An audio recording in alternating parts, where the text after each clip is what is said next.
Hello everyone, Dave here with a little pre-podcast info bite, mostly to point out things I've noticed during editing so that people can't point them out after the fact because I just enjoy spoiling people's fun. Number one, during the discussion, Stu gets a little confused between Ridley, the leader of the space pirates, and Ripley, because we started talking about the film Alien for a bit, and I think he just lost his mind. Number two, when discussing the technique known as Shine Spark, Stu initially says it correctly, and then from that point on for at least 5 minutes calls it the Spine Shark, which, if we're being honest, sounds better anyway. He does eventually revert back to the normal, boring pronunciation, however. Number three, at one point you may hear me knocking over a small object while I'm talking. If you're playing a drinking game, this is when you should take a shot. Number four, partway through the recording of this podcast, a group of loud hot tub ladies started to have a sing-song in the garden about 3 doors down from Stu's house. During the recording, I couldn't hear them, but it turns out that Stu's microphone could. So at certain points, if you do hear a little bit of drunken merriment going on in the background, just imagine that Stu is some sort of playboy Lothario, sat around in his silk dressing gown smoking a pipe. It might help. Anyway, let's get on with it, shall we?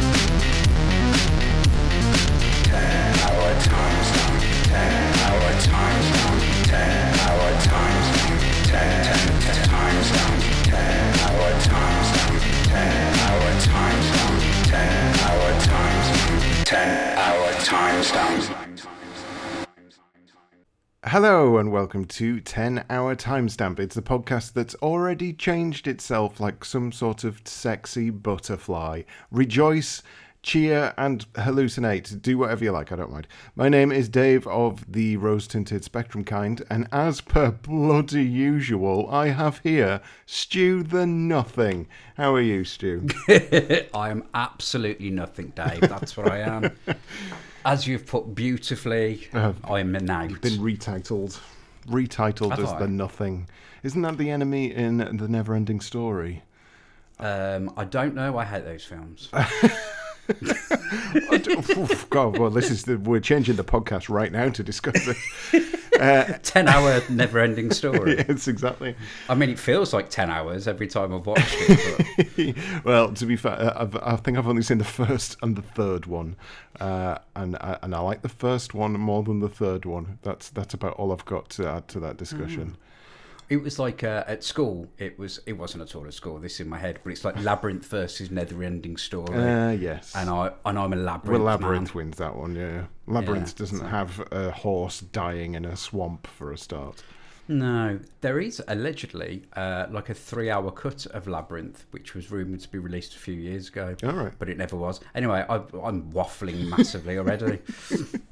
Okay, well, things have changed here at 10 Hour Timestamp, haven't they, Stu? Yes, Dave. They have changed. They have changed. Yes, yes, they have. As a quick rundown of those changes, here's the gist. Previously, we were both recording diary entries, but we found that this often meant doubling up on information because we didn't know what each of us was saying in our diary entries. It just meant that we were covering the same ground a number of times, and it meant the length of the episodes were big, but not necessarily providing consistently new information. So, change number one, from this point on, only one person will be doing the diary entries, and this means our conversations can revolve around that particular person's experiences in contrast to the other person's. We've both played the game for at least 10 hours. In today's game's case, I've probably actually played it for about 50 hours all in because I love it, but you won't be hearing my secluded love notes to the game. In this particular case, Stu has been the one doing the diarying. I have to slow down when I say that word because it doesn't feel like an actual word. Is it an actual word? Diarying. Yes, I think it is. Diarying. I'm accepting it as a real word. It hasn't got a squiggly line underneath, so we're all right. This does also mean it opens up our choices of games because now at the end of each episode one of us is going to present the other with a choice of 3. The other person then picks one of those 3 and they'll be doing the diary entries for the next episode. It means that in this case, for instance, I've been able to put forward a game like Metroid Zero Mission, something I love and have played to death, And I can see how Stu has got on with it because he's never played it. Well, he has now. He's played it for at least 10 hours. So this change came quite last minute, as we'd decided on the change while the previous episode was being edited together. So, Stu, let's have that brief conversation now. I gave you the options of Mega Man X on the SNES, Kid Icarus on the NES, or Metroid Zero Mission on the GBA. I thought I'd go down a mixture of Nintendo games to pick from, 2 of which I haven't played. And in the case of Metroid, one I played pretty much once a year since it was released. And you picked that one. So what made you go for Metroid out of those? I've played through... I say I played through. When I say I played through things, I haven't. I put them on a Nintendo emulator, played them for a bit, realised they're too hard, and stopped. A few of the Mega Man games. Kid Icarus... I have no interest in that at all. I know that's one of those games that fetches a high price, but isn't necessarily a brilliant game. From what I've been led to believe. Yeah. And I have played bits of Metroid games. A friend of mine used to come over and play Super Metroid. On the Super Nintendo emulator that I had on an original Xbox, so I did watch him play through that, and I thought I like these kinds of games, and I like the Metroidvania kind of stuff. Yeah. I like platformy things and shooty things, so this was up my alley more than the others. Although I suppose the others are similar. This was something that piqued my interest. Yeah, well, I picked those 3 because, as I say, the other 2 I hadn't played. Mega Man is, again, like you, it's a series where I've just played for a bit, like, this is hard, and then switch it off. And Kid Icarus, I don't even think... I've maybe put it on once, so I can't remember anything about it, so I thought that was a decent option. And then Metroid Zero Mission. My favourite of the Metroid games... They're always the 2D ones, but my favourite one is probably Super Metroid, and then Metroid Fusion, and then this one. So this one, my 3rd favourite Metroid game. But I wasn't sure if you played any of the other ones, so I think it's a perfect entry point if you haven't played any of the Metroid games, because it is obviously a remaster of the original, and the original's a little bit ropey these days, so... I was quite glad when you picked it, because I was like, yes, I was going to play through it again anyway, so may as well do it for something now. So yes, that's good. So a little bit of history on the game itself. It's a reimagining of the original Metroid that came out on the NES. The original was released in 1986. This one came out in 2004 for the Game Boy Advance, and I think it was definitely a wise choice to redevelop the starting point of the series. As a fan of this series, I found the NES version is just a very tough sell when compared to Super Metroid and everything that came out after that. As well as all new graphics and a revamped storyline, it's definitely had the difficulty tweaked as well. It's far, far easier than the NES version. Yes. And I believe you've experienced that since. Obviously, you have the ability to save progress, and there's a map and stuff, whereas the NES version relied on passwords and not having a map. You basically just got lost constantly. Yeah. It featured in Nintendo Power's top 200 games and was rated the 9th best Game Boy Advance game by IGN. It had pretty rave reviews across the board, although a lot of places did criticize the length of the game. I think that's completely dependent on how you play it, though, to be fair. If you're going for a 100% rating, for instance, which I often like to try and do, I still have not succeeded at doing that. The game does have a fair bit of extra padding with little secrets and puzzles. Also, the original is packed in there as an unlockable once you've completed the game, and there is a hard mode difficulty, which I've still not actually tried out. I think that's quite fair for a handheld game of the time. I think retail, it would have been about 30 quid. Certainly more generous than Nintendo is nowadays. I mean, I can't imagine them packing in NES originals anymore. They're much preferred to, well, give them back through the Switch Online service at the minute, but sell them through the eShop for £5. Yeah. Well, it's interesting you said about the gallery and the unlockables. I mean, some of the kind of achievements you have to get to some of the gallery items. He's like, you have to complete the game having only collected 15% of the items. Yes. So you have to be very very shrewd with what you decide to collect. You do. And that, I suppose that opens up the game to be played like completely differently. You know, a number of different ways depending on what it is you collect. But I won't say too much about that because obviously we're going to talk about those kind of things a little bit later on. I think the issue with I think it's a very good thing that they've done with it, because it's essentially like achievement hunts that you would get nowadays, where if you're playing a game that you really like, you see an achievement on Xbox or Steam or whatever else that says complete the game in however much or do this way, then you're like, oh, well, I'll play it again, I'll try and do that. The problem is back then, I mean, I think is it just like pictures or something it unlocks for the gallery, if I remember rightly? Yeah, that's it. For the amount of effort it would take to actually do what it's asking you to do, you would like something a bit more than a picture, I think. Just a picture, yeah. Even if they'd have made the original Metroid available, made that a bit harder to access. Yeah, definitely. So rather than just completing the game on normal, give you a bit more of an incentive then to go, you can get the original Metroid, I'll play through it on hard, and then once you've played it through on hard, you'll then get the original Metroid. Yeah. But people like me probably would never. And I think with the amount of space left over, to be fair, they could have also had the second game, the Gameboy game, as an unlockable as well.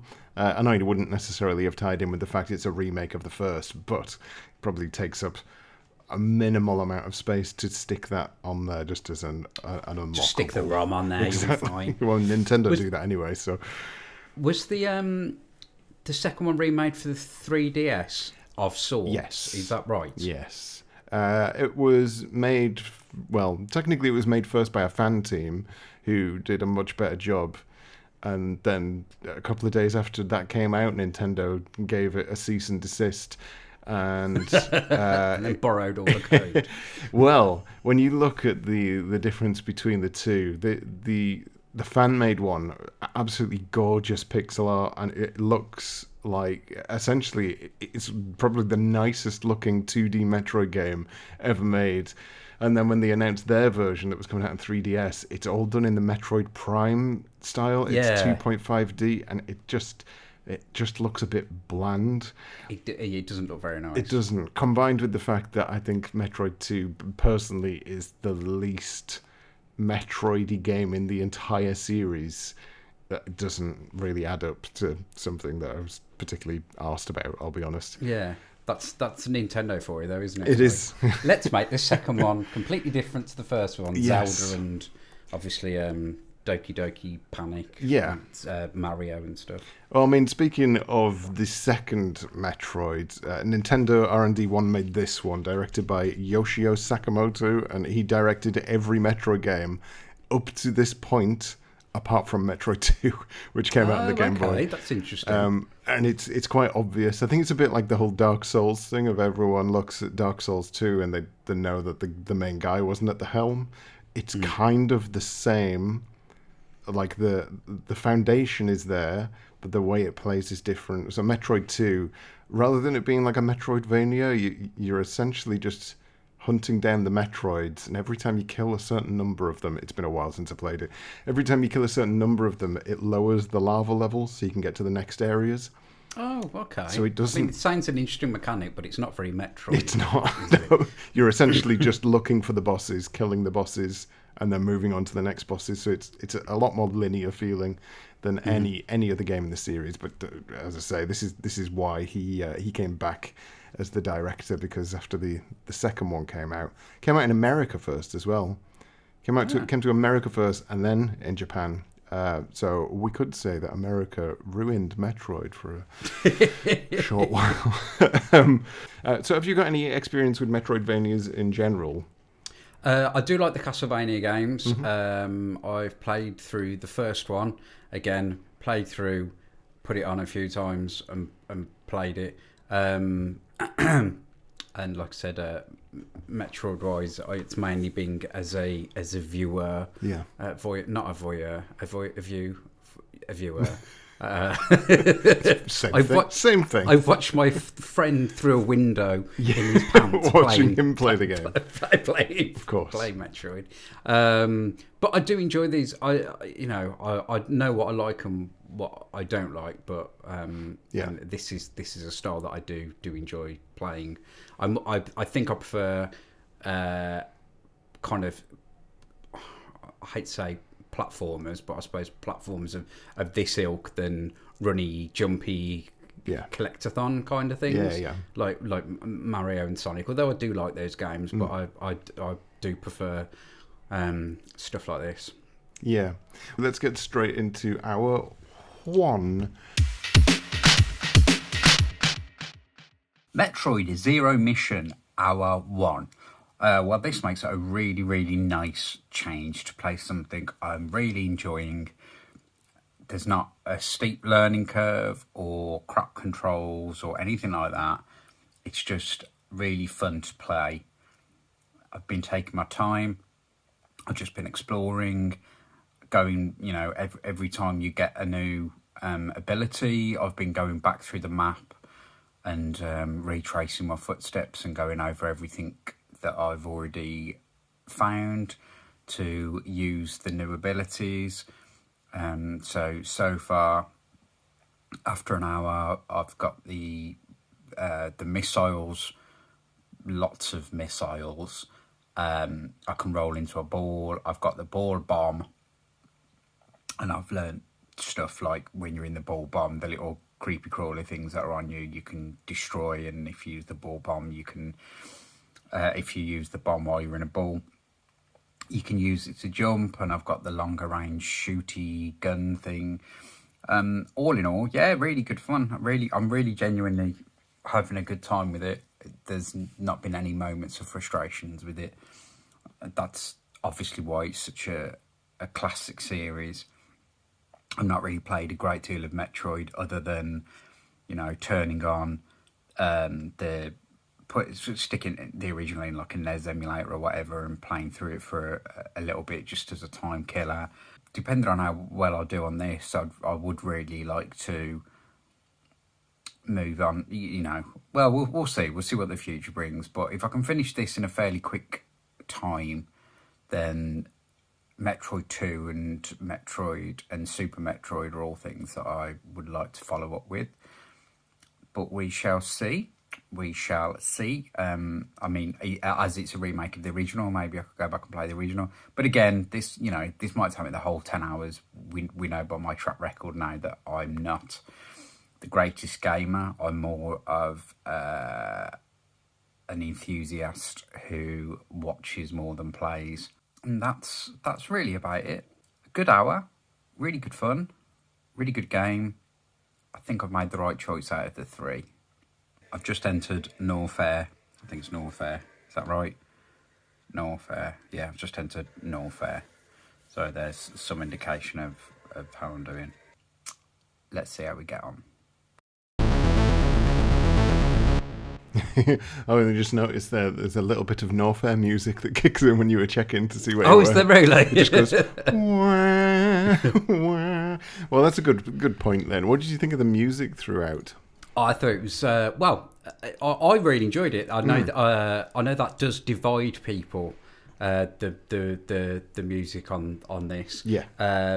Because not being a huge fan of the or even played much of the original Metroid, there isn't much nostalgia attached to it for me. Yeah. And I really like the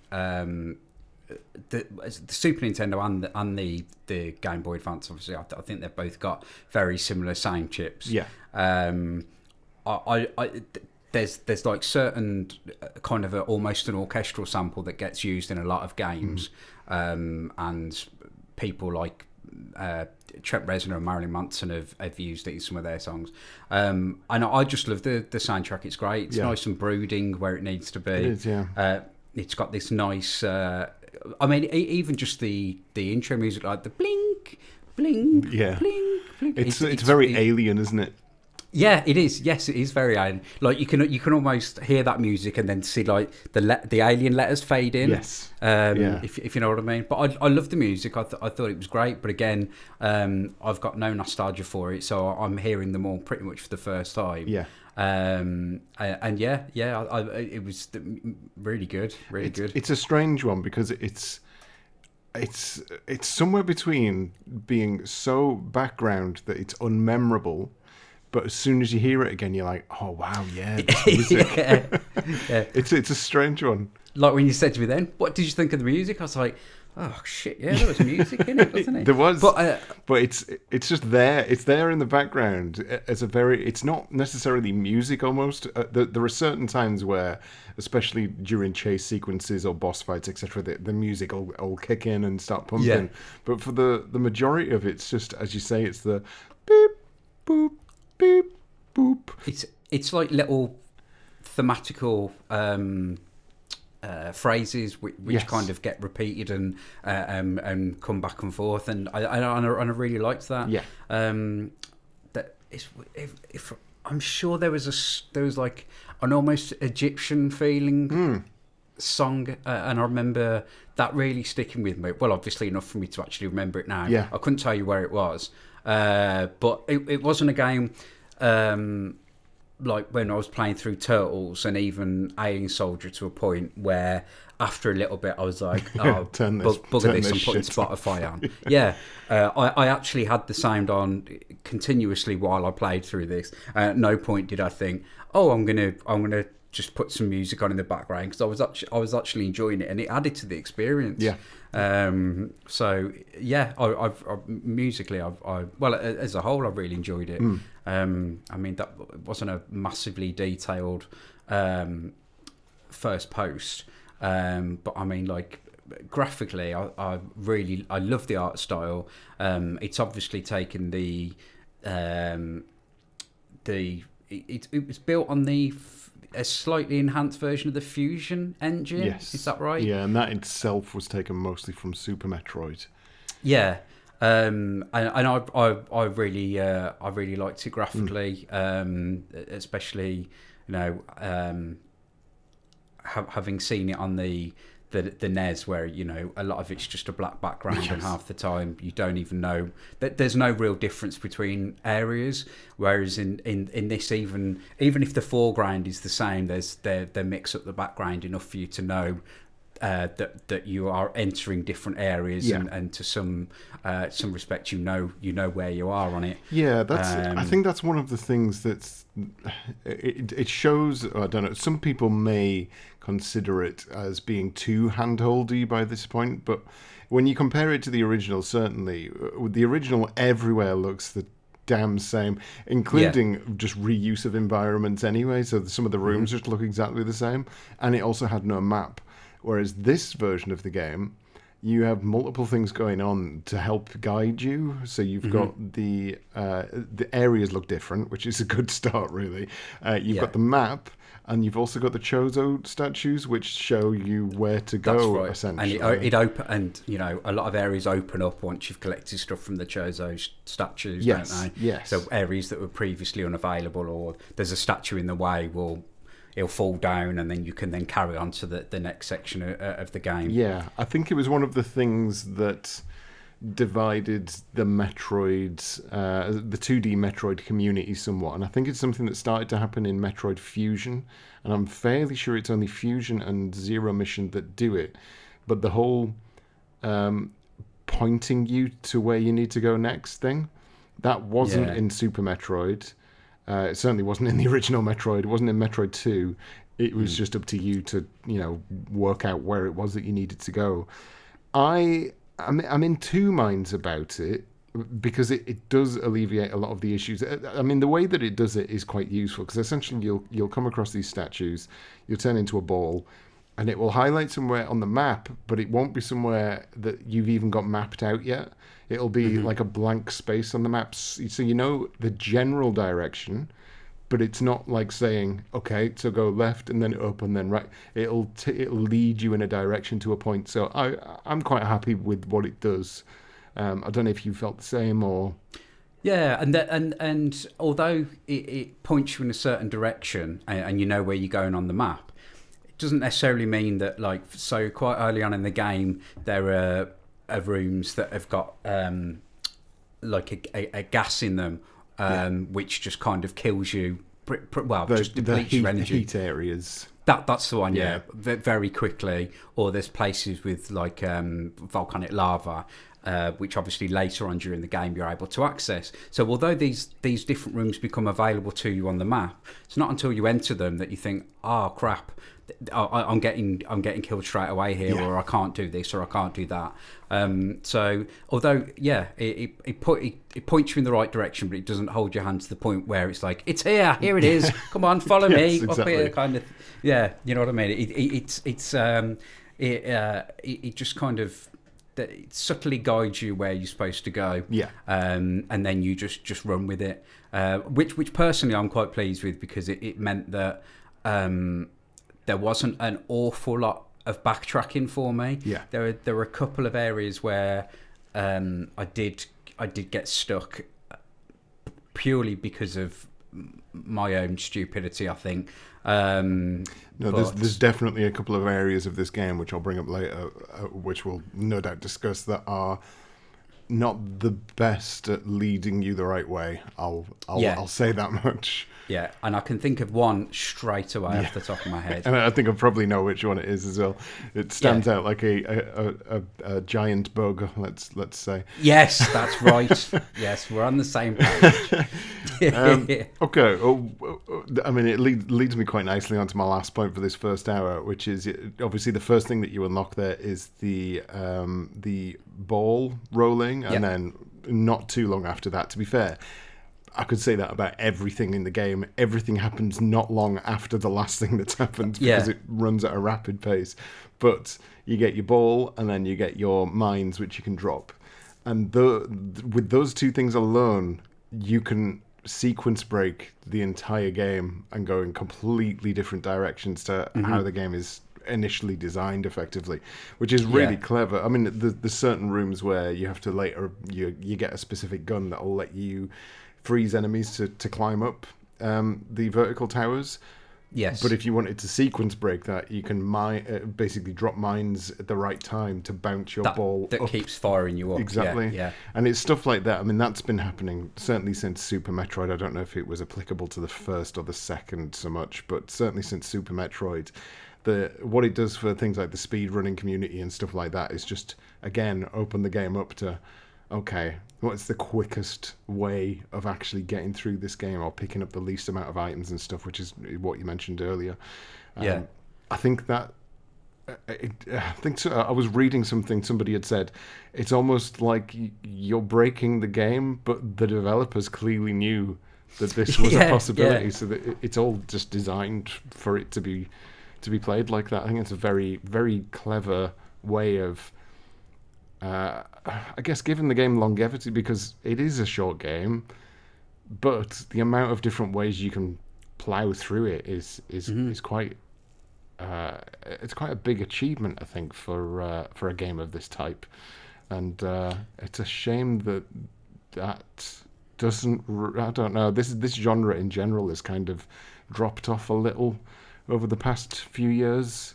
Yeah, it had a bit of a resurgence like 5 or 10 years ago, when the whole 8-bit kind of the pixel art style came back in quite a big way. It did. Stuff like Hollow Knight and whatnot. Yeah, that's right. And then it's just absolutely, like you say, it's dropped off the map. Yeah. But again, I suppose it's one of those, they go through phases and cycles and stuff. And, they do. Yeah. There'll be another one. There'll be another one, Stuart. It'll be fine. It's fine. All right. I can have a lie down now. Let's have a listen to your hour 2 then. On to hour 2. Still really enjoying myself. Opened up an awful lot of the map. I've just entered the Crade. I think it's a Crade. I've got the ice gun that freezes stuff so you can jump on it. And probably like the majority of everybody else, I'm spent the whole time thinking back to places I've been to that I need to go back and use the ice gun. So there is somewhere in particular where I know I need to get back to, but I've just decided to just go off piste and go to this Craig bit. But there is another place in my head that I need to go back to where there's 2 moving creature things that I can freeze and jump on to get up. So I've got a lot. I seem to have covered a lot of ground. I've got the grapple power ability now. I found my ship for saving and power up and purposes. That's about it. That's it for now. Again, having a really good time. There's a room that just kills you pretty much instantly because it's got fire and stuff on, so I'm assuming I need another suit for that. I'm remembering, I had a vague memory of a Games Master cheat from when I was very, very young, and there was a hint in there as well that basically said every single piece of floor, make sure you crawl up, you go into a ball and you bomb everything around you, which I've done. So I've got various power-ups and things through that. My missile capacity, I think, is at 45 or 50 or something really big. So yeah, End of Hour 2, really, really enjoying it. Again, not sure how long this is going to take me to complete. You know, Dave probably turned his Game Boy Advance on, farts, and he's finished. So yeah, cool stuff. So, you sound like you're enjoying it still. Yes, I am. Yeah. You have picked up the ice gun. You did mention in that section there. You said you picked up the ice gun, so you knew you could freeze enemies, and you immediately started to think of all of the areas you could use that particular item, which happens with every item that you pick up. That's what I was going to say, Yeah. I think that this is, again, where the issue with the objective marker comes into play. Because what I'm trying to do here, I love this game, and I've already said this many a time, and all of the 2D Metroidvanias from Super onwards. So I was trying to think of it a bit more critically than I normally would, because I enjoy playing it. That's just it. However, when I look at it critically, I couldn't help but think, you've got this ice gun, just as an example, and immediately you're thinking, okay, well, I can go back to this area and I can do this, that, and the other. But you almost don't need to even think of that, because you'll find one of these markers and it'll say you need to go over here, and you go, oh, okay, I'll go over there. And all of the ice stuff starts turning up. And it doesn't do that in Super Metroid. And this could be why Super Metroid is my favourite out of all of them, because it doesn't do that in Super Metroid. You have to work that out yourself. It does lead to a lot of wandering, which inflates the length of the game, because you're essentially just like, where am I supposed to go? But when you do find it, you're like, it feels so much more... bigger sense of achievement. Exactly that. Yeah, you just feel like, oh, what? Yes, I knew I had to use this here or this, that, and the other. Yeah. Whereas this, I think, has less of that. This uses it more to get access to secrets. Yes. And that's another criticism that I've got. Now that I'm looking back at this game with a bit more of a critical eye, the secrets inevitably are missiles. And it gets to the point where you have so many missiles. Yeah, and missiles I didn't use probably as much as I should have done. Yes, it's a bit awkwardly positioned. You have to hold down R and press a button to fire a missile. That's right.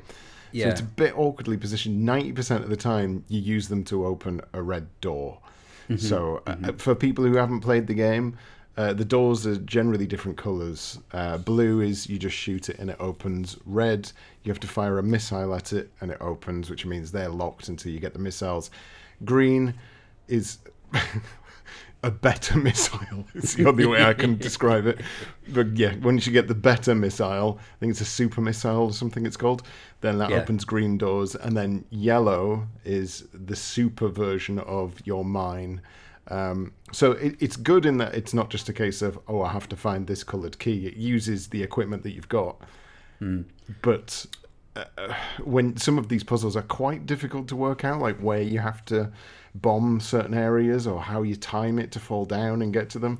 And then when you get there and it's another missile pickup, it's like, I didn't really need that. I've got 135. Yeah, and I use 2 every hour. Yeah, you keep them for bosses and you just spam them all at the boss when you get them. That seems to be my method, at least.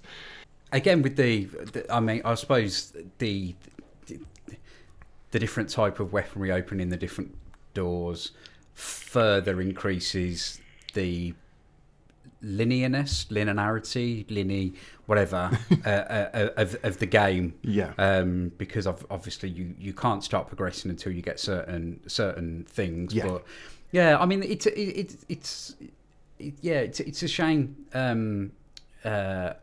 Well, it's not a shame, but the fact that you've said that, and now I'm thinking about it, it is, because there was a lot of the game where I was kind of really proud of myself for figuring something out. Yeah. But then I suppose the reality of it is the game would have led me to have done that anyway. Yeah. Even if I hadn't figured it out. I mean, like you say, there's a few things in regards to secrets, like in a couple of the Chozo rooms. There's a few little secret things that you can bomb to access different things. Yeah. But in regards to every time you get a power-up of some description and you thinking, oh, this is an area that I can use it. Yeah. The developers know that, and that's a deliberate choice. Yes. For you to then be able to carry on the game. It's not me being clever. Yeah. I think it's one of those, especially if you have played Super Metroid and you don't have that ability. But there is an ability. I mean, you may not have realized this. It's something that comes from Super Metroid, and it's done in such a clever way. I think, if I remember rightly, because the original Super Metroid came with a big comic book, and in the comic book, again, I haven't seen this since I was about 15, so I could be misremembering this. But in the comic book, I'm fairly sure there's a section where Samus wall jumps. She jumps off a wall. Yeah. And then in the game, this is Super Metroid again, you come across these like friendly creatures, the only friendly creatures in the entire game, and they run to the end of a corridor and they wall jump up from one side to the other. Oh, right, okay. And now this is about halfway through the game, you come across these guys, and you realize, well, if they can do it, I wonder if I can do it. So you basically run and jump at the wall. If you pull away from the wall at the right time and jump, you'll kick yourself off it. That move is still in this game. There's just this move that's never really discussed throughout the game, considering the amount of stuff you pick up. Yeah, it's just there, and you just. Yeah, it isn't. I don't know whether that then plays on the developers or whatever, thinking, oh well, people must have played Super Metroid. Potentially, they'll know what it is. But it's never actually necessary to complete the game. It's there for speedrunners and stuff like that. If you want a sequence break, you have this ability to get to areas that the game isn't leading you to. Even replaying it now, even though I've played it God knows how many times, I completely forgot about it again until about 80% of the way through. I was like, "Oh shit, yes, I can jump off bloody walls." I a lot of the game, I suppose, and as you've said before, that's probably partially why people complain. The game feels like one big tutorial on playing these kinds of games. Had you never played any of them before, it's a great one to pick up. And once you learn all the core mechanics of how this particular kind of game works, and a lot of the tropes and things that have been used in like I said in the later, shall we say, homages to this kind of era. Yeah. If you went back in time again, to play Super Metroid or something like that, something like Super Metroid where you do need to do a lot of backtracking. I suppose you learn then, and it becomes almost second nature to you. For if you do go back to play something like Super Metroid, this is a really good one to start for you to just learn how to play games of this sort. It's the perfect introduction to not just Metroid. I think this genre in general. Yeah, and I think I think that's due to the, as people say, handholder. I don't really like the term handholdy because I don't think it is necessarily. I just think it is in comparison to the other games in the series. But I mean, if there was anyone who'd never played a game of this type before and they weren't sure if they would like it, I feel like this would be the perfect one to say, try this. If you like that, then you'll like all of these other things. Yeah. And you know, as I've said, I've been very, casual with these kind of games before, and I picked this up and immediately absolutely loved it. I mean, I pretty much did the 10 hours in a weekend. Like one of my sessions, I think was about 6 hours long.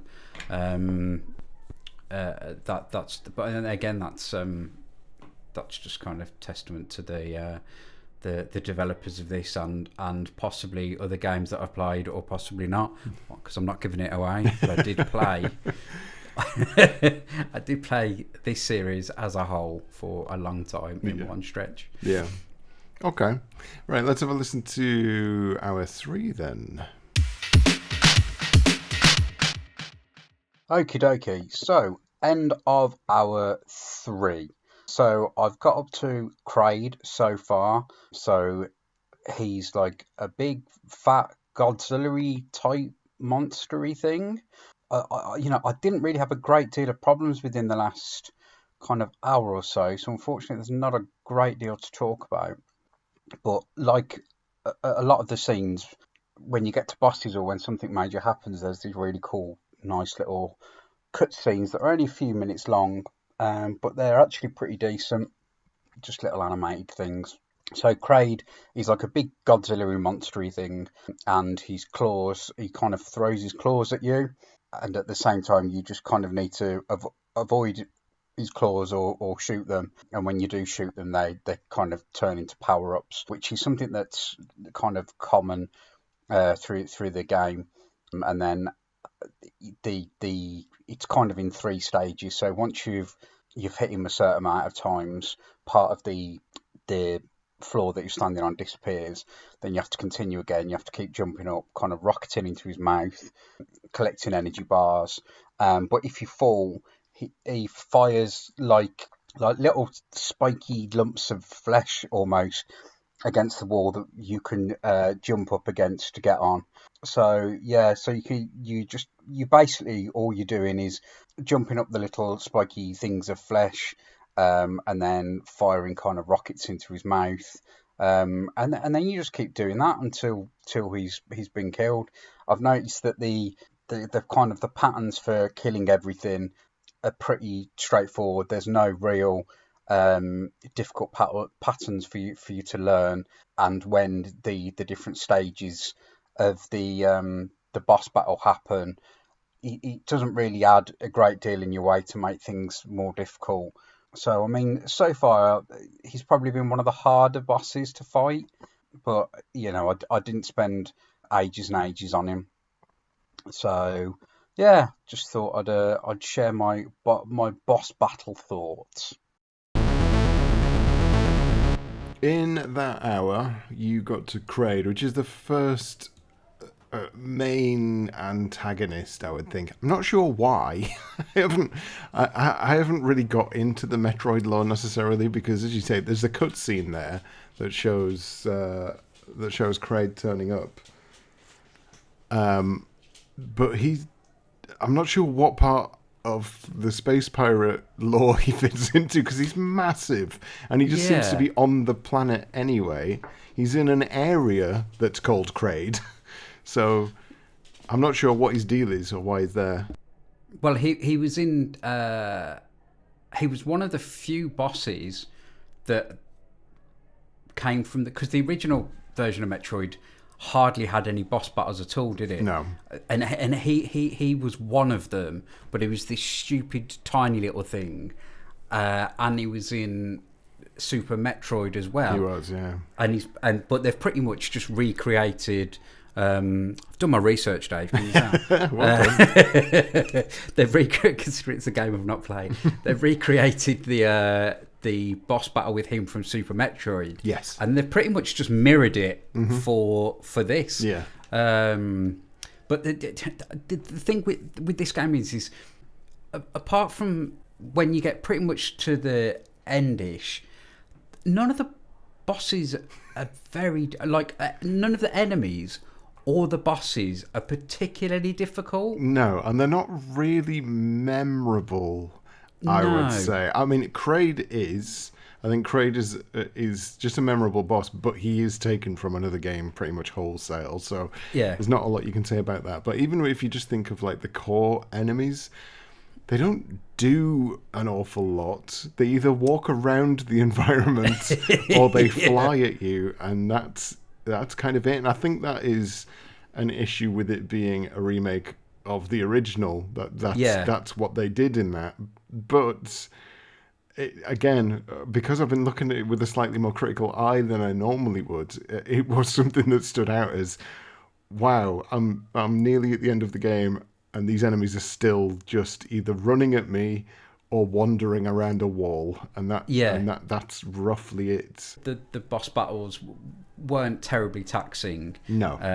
Whether Alien Soldier had got me kind of been some decent training. I don't think it is that. I think that the thing is... Come on, Dave, give me this one, please. When you think of Alien Soldier, right, the bosses that were the easiest to deal with were the ones that fired projectiles that allowed you to shoot them to get health and stuff back.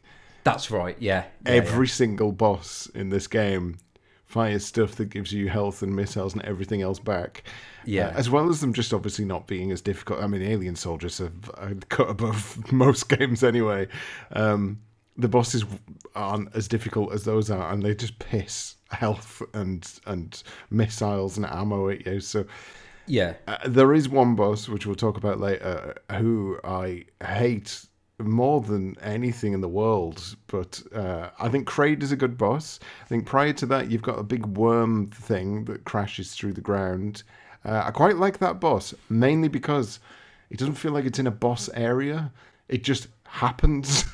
Yeah, it's repeating, isn't it? Yes. You suddenly, it happens 3 or 4 times. You get into a stretch of the screen. You're like, right, okay, and then you obviously learn after a couple of times. You tread a bit more carefully. You're like, oh right, okay. I've learned that when I get into a section of it's like a long corridor, isn't it? A long corridor. Yeah. You're like, right, I'm just waiting. I'm waiting for him to appear. But again, I suppose this comes back to the whole learning the mechanics of how these things work. Or maybe I'm just overcomplicating things, and it's just how games work in general, and I'm trying to make it all sound how life pretty clever. Works. That's how life. Yeah, exactly. You stub your toe, and then next time you avoid that paving slab. But yeah, I like the bosses. I think they're. I mean, I very much like kind of. I suppose it's like the going back to the, like 80s practical effects. I like very gory, sinewy looking things with eyes and blood and you can see things beating and organs and all stuff like that. And quite a few of the bosses in this follow that kind of pattern. Apart from what's his name, Gryze or Goju. yes. But apart from him, I think everything in the game has a very organic thing to. I mean, even the space pirates themselves are like giant insects. Yeah, they're like praying mantises, aren't they? Yeah. Like big kind of. Which is a very strange design choice. I'm not sure if that was a design based on. I don't know what that was based on. I don't know because I know that they when they developed it, they were very inspired by Alien. But I think the original, if I remember rightly, the original name for the game was going to be The Hunters. So I think they had it in their head they were going to make a game about a bounty hunter. Oh, okay. And I'm not sure if the design decision was still like, I know, but I want it to be aliens. Yeah, I'm still holding on to this aliens idea. So they went with like the weird looking space pirate, because when I think space pirates, I can't help but with my limited imagination imagine basically an actual pirate with an eye patch, but with a space helmet. I think of the two guys from Andromeda from the Space Quest games. Yes, that are like pig humanoids with sunglasses on. And there are space pirates in the Space Quest games. Something I have a vague knowledge about.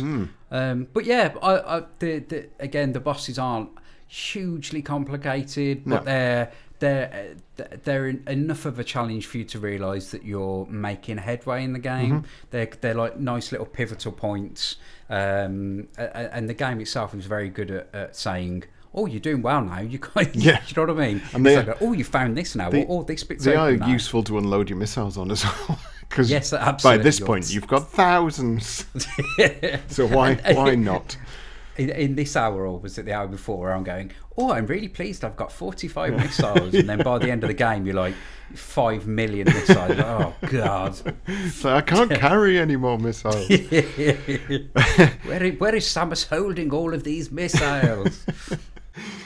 Lovely stuff. Right, let's go with hour 4. It's a short one, this one.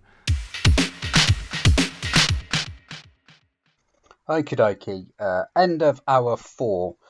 So I finally got the various suits. So from what I believe and what I've seen kind of from previous games and Metroid lore, I suppose, I know that with the various suit now, I'm going to be able to go into all the rooms that I wasn't able to go into before. So that's really useful. So the ones that are like, there's flames and stuff in there, and lava and stuff, I'll be able to walk through. At this point is kind of my main objective really, is to get that suit, so that I can just kind of move forward a bit more with where I am. I mean, progress wise, I'm going along quite nicely. I'm not having any major issues. It's just that I know that I needed to get the various suit, so that I could then return to the rooms that I wasn't previously able to go in, because I'm apart from obviously the story pushing me forward to get that suit, I can't really move anywhere else. So yeah, I've got the various suit now. I'm just going to go back to the other areas that I was in previously, work my way through those again, and we'll see where we are. So again, this is why I mentioned at the start that the game just kind of rapidly moves you along. So if you consider like four hours in, you've got like a new suit, you've got a new weapon, you've got the ability to roll into a ball, the ability to drop mines, you've got your missiles, you've got that's millions of missiles. You've probably got the dash attack by this point as well, I would think. Mm-hmm. The dash attack itself as well is another one that has a semi-secret move that doesn't really get mentioned in the game. So if and it's is it the Shine Spark? It's when you I can't remember what it's called. It's when you dash and then duck, and you charge your suit up, and then you can jump and fly in any direction. Yeah, that's the Shine Spark. Shine Spark, okay. I didn't realise that even existed until I was watching some playthroughs today. Yes. And on my Metroid notes, I've even put Shine Spark. What the fuck? Yes, but I think it's good that you can play through the entire game without needing it. But then when you realise it exists, it gives you a reason to replay it, because it is a game that can, when you know what you're doing, complete it in maybe as a casual playthrough, maybe 3 to 4 hours. If you were flying through it, 2 hours, I would say you could probably easily do this game in, because it's not huge. It constantly points you in the right direction. If you avoid most of the secrets, which are missiles, if you avoid most of those missiles, then you're left with a relatively short game, I would say. So it's good that it gives you all of these different things that you can do. All of them are just used to get more missiles. I keep saying now that I've pointed it out to myself, I can't help but think that it is literally just to get more missiles. It would be nice if those secret areas give you something amazing, as opposed to just it's essentially there to get a percentage score at the end of the game. it is the game's biggest weakness, I think, is that it does have all of these nice secrets and little tweaks, but in the end, it doesn't lead to a great deal more. And like we mentioned at the start, you know, one of the achievements is to complete the game with only getting 15% or below of the collectibles. Well, as the majority of the collectibles are missiles, I think it'd be pretty easy for you to you could not probably easy, avoid by any, most of them. Do you know what I mean? Yeah. You basically, you probably at that point just need to pick up the things that you need to complete the game. Really, it's just the weapon upgrades and stuff that allow you to move on to the new areas, the suits, etc.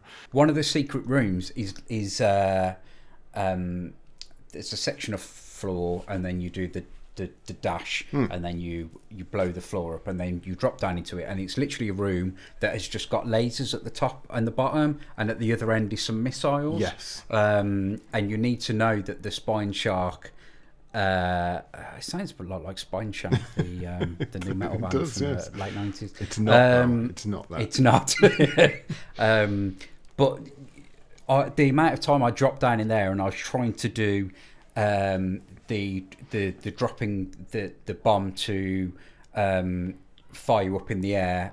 I know you people at home can't see my hands, but I'm doing a movement where you're kind of doing a bomb and then firing you across the screen a little bit, bouncing on the bomb and going across there. When if you've got the Spine Shark, it's literally just drop down over to the one side of the screen, collect the missile and back again. Yes. So yeah, that's highly frustrating. Yeah, when you find out afterward, it was like, oh, you should have just done this really easy move. Yeah. Should I have done that? Oh God, I'm so glad I knew about it. So at this point of the game, about 4 hours in, so we're close to like halfway through your designated play time. One of the things I think that would put people off Metroidvanias in general is the idea of backtracking. I did 2 or 3 times where I went backwards and forwards and was mildly annoyed. And one of the points was the section on Ripley, where you when you originally get on there, it then blows part of the floor up somewhere along, so it's very easy for you to keep dropping into Ripley. Yes. When you don't really want to. Yes. I find that quite frustrating. But in regards to backtracking, I only really did it when I had a reason to do it. Either because I thought, I'll just have a little explore, just for the sake of exploring, to try and get onto rooms that I hadn't been into before, or I'd got a power up that I thought, okay, maybe if I go back, it'll open up something new. But again, because it's it is a pretty linear game in regards to if you're sticking to how to play it from start to finish. Yeah. Without deviating, it is quite linear, so there isn't a huge need to backtrack unless the game wants you to backtrack. So I wasn't. It didn't really bother me at all. There weren't a great deal, apart from, like I said, that irritating bit on Ripley where you kind of drop back down and then you've got to go all the way around to get back to where you want to go. Yeah, that is right, isn't it? It is. Yeah. I wasn't massively frustrated, but again, as you've said, it's I suppose as it's a game on a smaller scale, it's not like there's a whole lot of area for you to go back through, and as you know where you are from the maps, it makes it quite easy for you to find your way back. It's not like you think, oh God, I need to get back here, and then you haven't got a clue how to get there, and you just spend ages.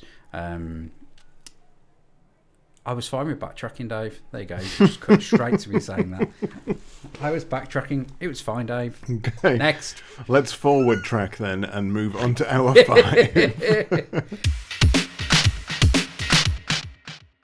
Okay, end of hour 5. I've just entered Ridley, so I'm assuming that's a nod towards Ridley Scott, the Alien director. Alien. No, Aliens was James Cameron, wasn't it? Anyway, I killed a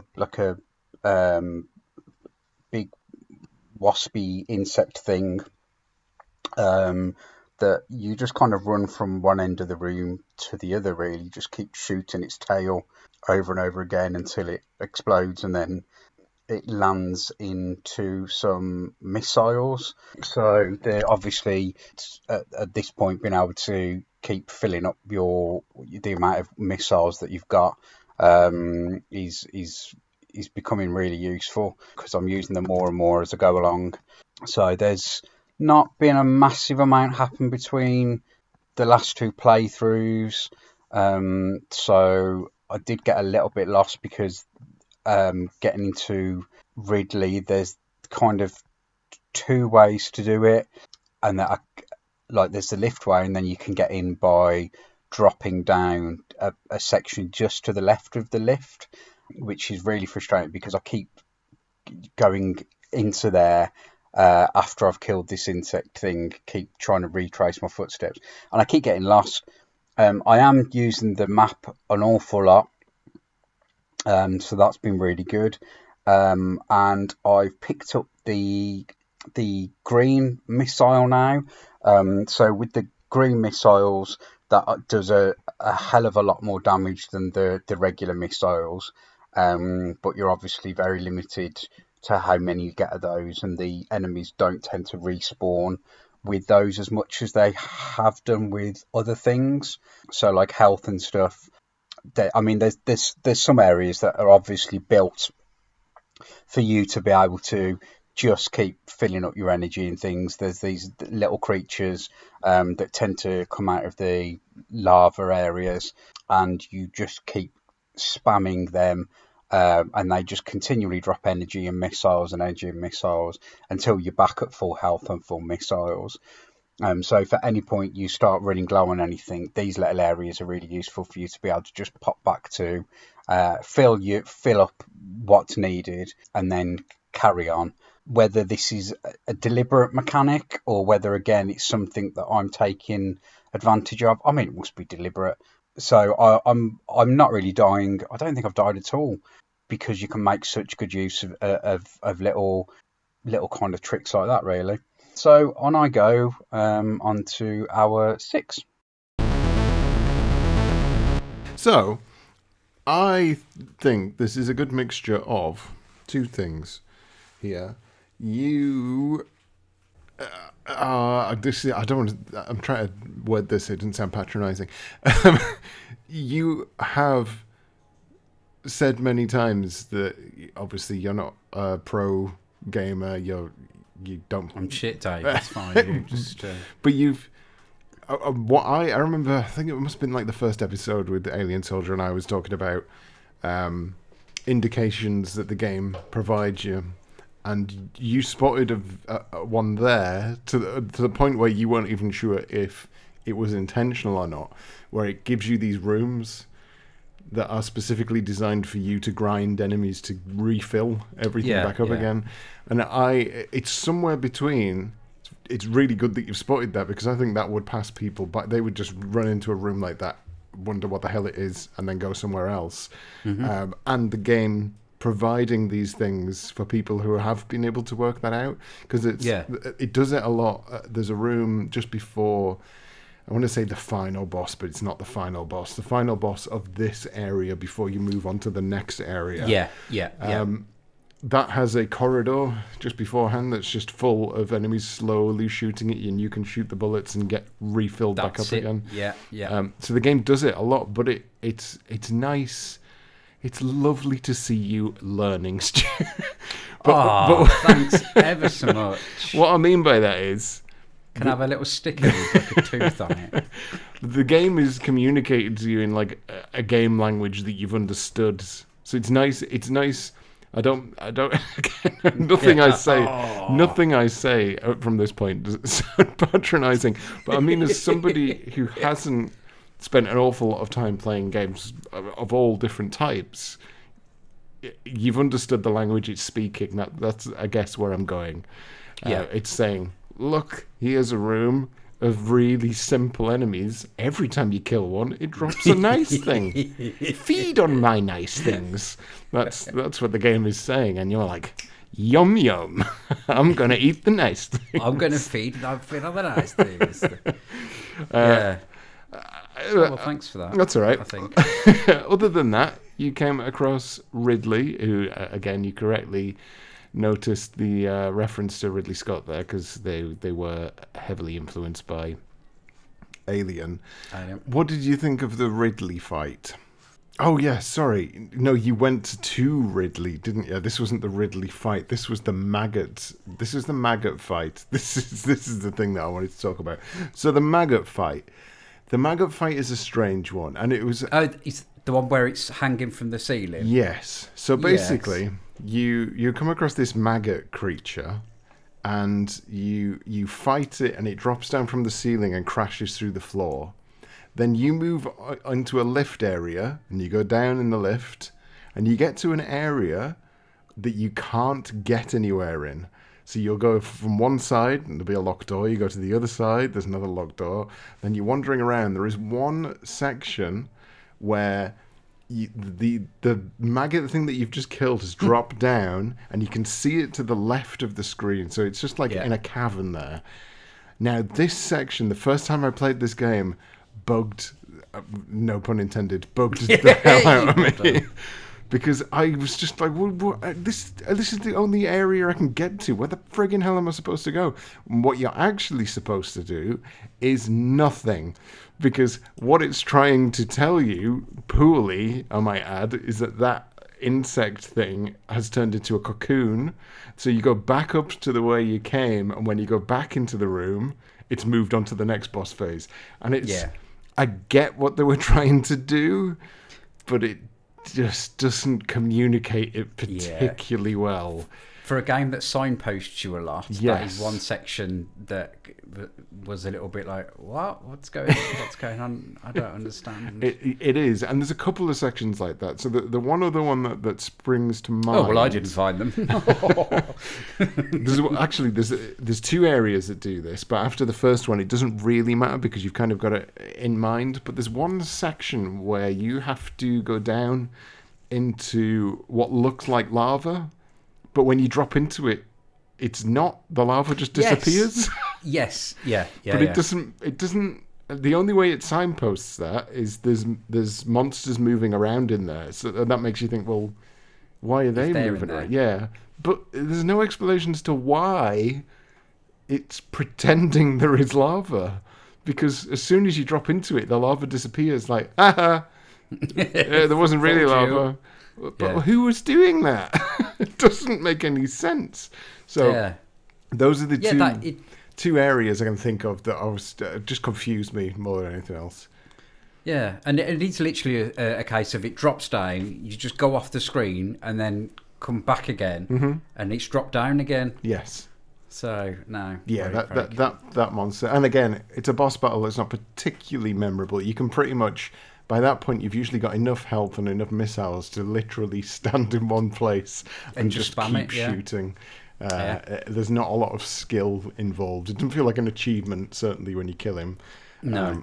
It does lead you on to getting the super missiles, which is a missile... All the missiles. Yes, another missile that you can now press select to switch to, that you'll probably forget about for most of the game until you come to a green door. You need to use one to open it. It does more damage than the missiles, but you'll have, say, 150 missiles, and you'll have 3 super missiles, so you just won't bother using them until you've gathered another ton of super missiles, and then you might remember to use them. It's not greatly utilized, shall we say, other than opening doors to let you get further into the game. It is just another missile you can now use. So how did you feel about the super missiles? God, when I collected it, I was so excited. No, it was just another one of those things, isn't it? You see the green doors as you're going around. You collect the green missile and go, oh yeah, the green missile opens the green doors. It wasn't massively... Yes. It's just like collecting a key card in Doom, isn't it? Well, this is the problem, I think, because... obviously it's doing the opposite of Doom, where it's giving you a utility or a weapon or something that's and that ability lets you get through those doors. But certainly in the case of the green missile, it does feel a bit like you may as well have just given me a key. That's right. Yeah. Because I keep forgetting they're there, and I can spam the missile button 150 times. I can only spam the super missile button, say 10, 15 times because I haven't got as many of them. So you might as well just stick with the other one.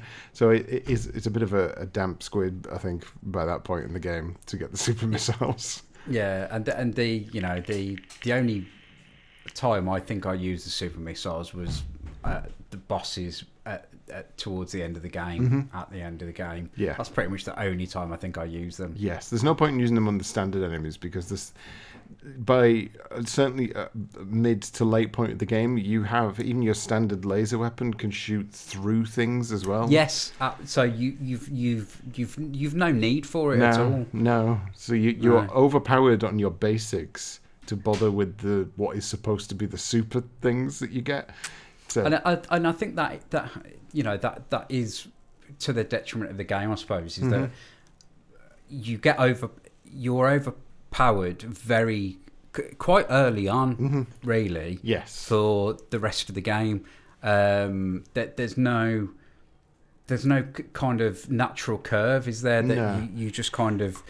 You are a powerhouse, pretty much. Exactly. Yeah. Whereas the bosses never really up their game. Sorry, enemies. Oh, I do this every podcast. The bosses never up their. But I've just done it again, bastard. The enemies never up their game by very much. No. So as you're kind of like hurtling up on a graph. Again, I'm drawing it with my hands. You're hurtling up on a graph, whereas the enemies are just kind of very, very slowly going up.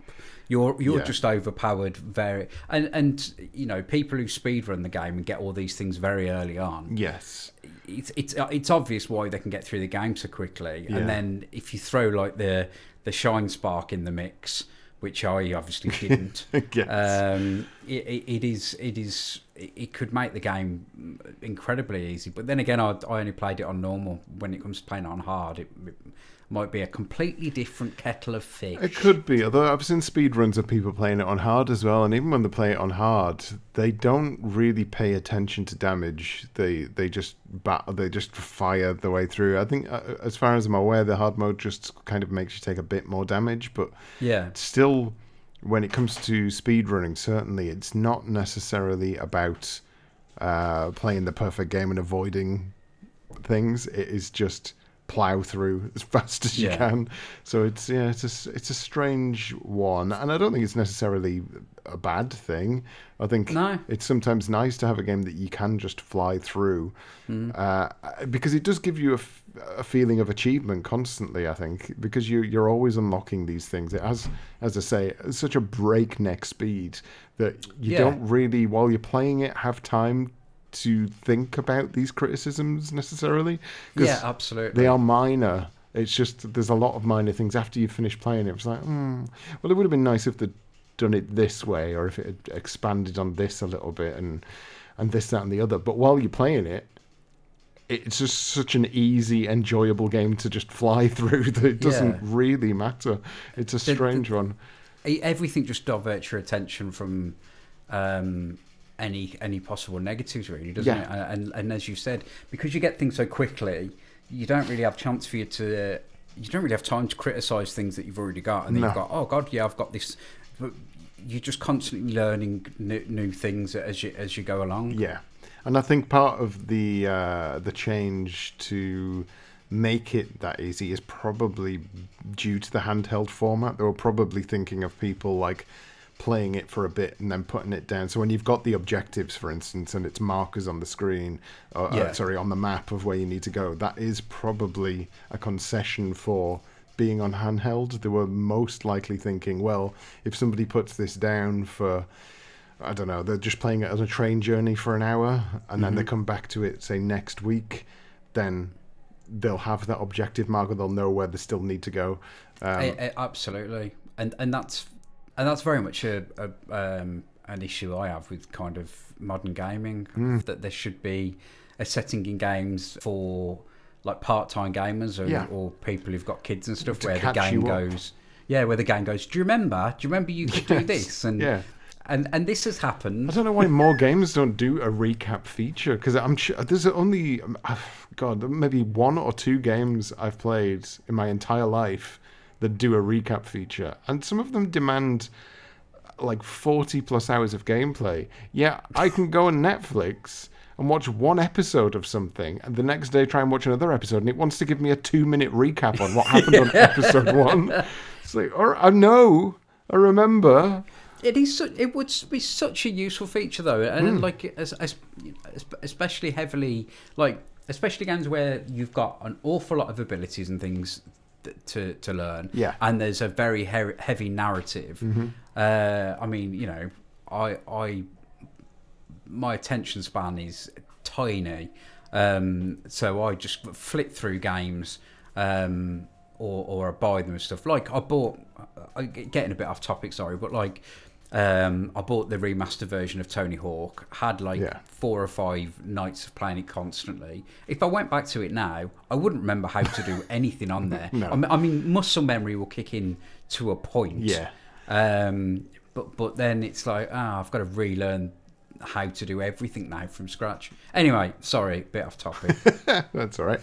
Okay, let's have a listen to hour 6. Okie dokie, hour 6, I'm on Torion. I fought Ridley, like in the boss battle thing. So I've encountered, like, there's the you shoot the doors with the missiles or certain things to open them. So you need different coloured missiles to open different coloured doors, and I've started to encounter a few of them that are like eyeballs that fire back at you, so that's quite interesting.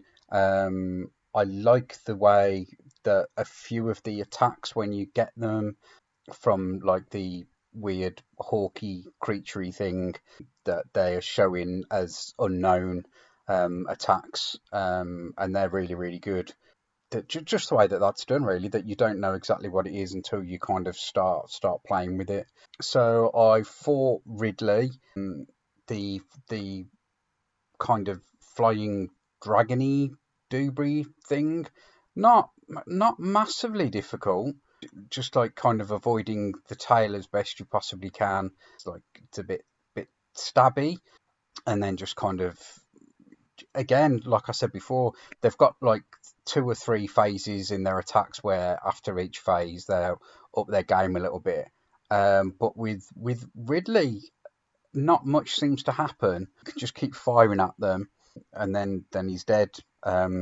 So the other head thing has opened now, so I can move back into the game, and that gives me another area to go to. I mean, I do feel like the game just leads you exactly where you need to go, although you can kind of deviate from it.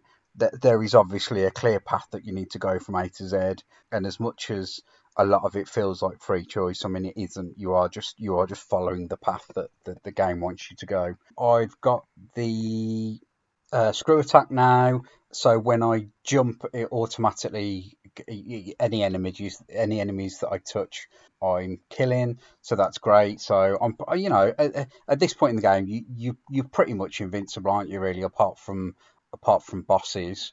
So I think I've got the majority of it down, really. So that's cool. On to hour 7. So just to clarify there, because we haven't actually brought it up yet, which I guess is kind of another detriment to the game slightly, is that the main focus of the plot, inverted commas, is there's this gateway that you need to get through. It's got 2 heads on either side. One is Kraid's head, the other is Ridley's head. When you you don't really know what to do with it. You'll come across it at some point. Kraid's head opens when you kill Kraid. Ridley's head opens when you kill Ridley, and that lets you get through to the what is essentially the final areas of the planet that you're on. No real understanding of why that door works as it does, because Ridley isn't on that planet.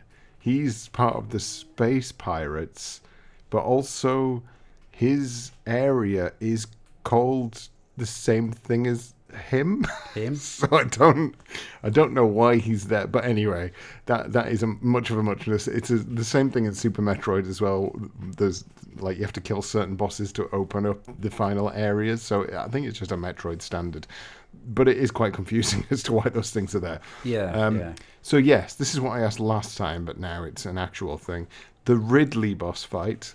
So Ridley is a big sort of dragony pterodactyl thing. Yeah, he's the leader. Is it him on the cover of Super Metroid? It is, yeah. Okay. He's the leader of the space pirates. Again, a very strange choice to have a dragon pterodactyl thing as the leader of these bug space pirates, but not at all piratey. Yeah, what did you think of that fight in general? I thought it was very boring, and he was massively underpowered, and you could literally just stand in one area and spamming with missiles. Yes. Yeah. And then, like I said, you've got the most enemies have got a kind of three part thing, like the boss battles are kind of split into three things, aren't they? But his one just feels like he's just changing colour 3 times and getting slightly quicker. But I mean, for the fact that he is allegedly such a big force, he's very, very shit. It's very lackluster, and to be fair, I don't think it was much better from memory in Super Metroid, other than the fact it was cool to finally see him.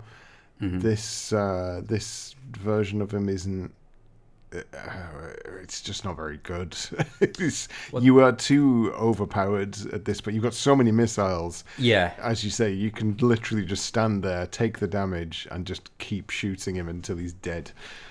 There's not really any reason to move around. No. And I think part of that limitation is due to the Game Boy Advance's small screen. Yes, that's true, yeah. Because you can kind of go in the bottom right-hand corner and then just keep attacking him. Yeah. I mean, the version on the NES is a tiny little sprite that just goes up and down. You know, like the bat gargoyles in Ghosts and Goblins. Yes.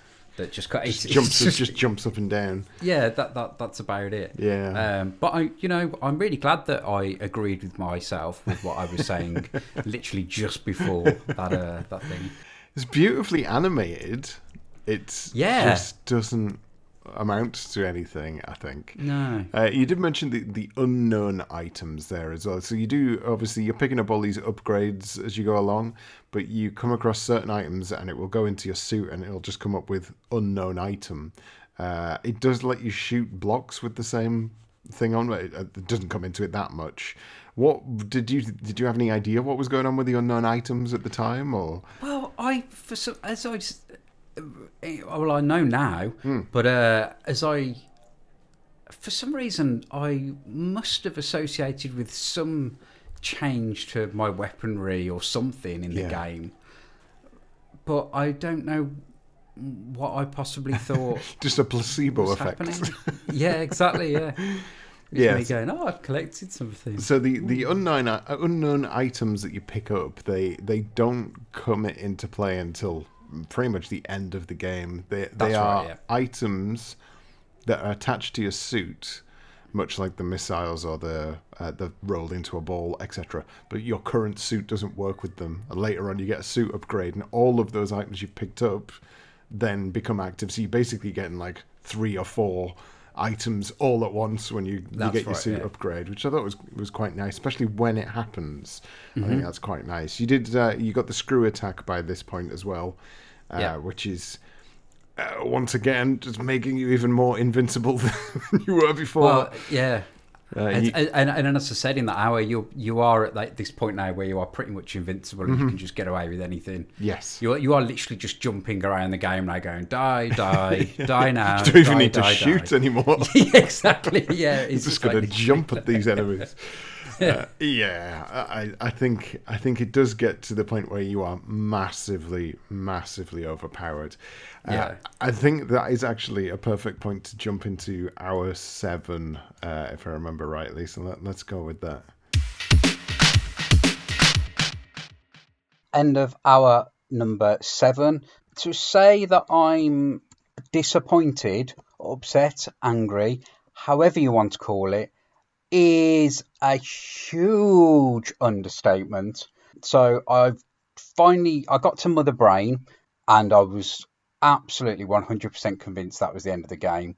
Not knowing Metroid that well, I don't know if in other games Mother Brain tends to be like an early sub-boss or something or whatever. But, I did really struggle to kill Mother Brain. I kind of got into a little routine at the end of using the right gun turret to keep jumping up onto before dropping back down to kill Mother Brain, and then obviously using as many green missiles as I possibly could.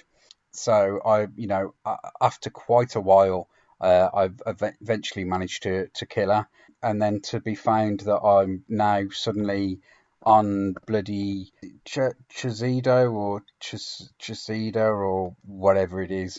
Then I've just had to Google where I've gone from there without the suit, and I've just got a pistol, and I'm so disappointed because I was getting so geared up to get excited for finishing, and then obviously once you've killed the Mother Brain, there's the self-destruct thing where you have to get out as quickly as you possibly can, which I didn't find that difficult. I've got fairly good control over the suit, so I wasn't constantly just like dropping down and dying and stuff like that.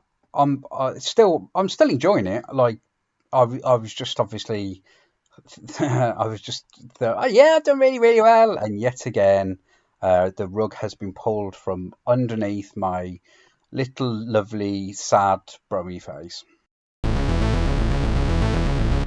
It's a very strange reaction.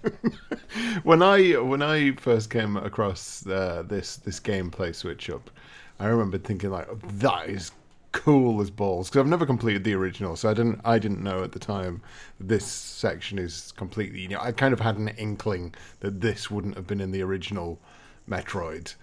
But your reaction there of, I'm so disappointed. Honestly, I mean, I had to re-record part of that because the original version I was quite pissed, as in literally drunk, at the time of recording it. I think it was about 3:00 in the morning.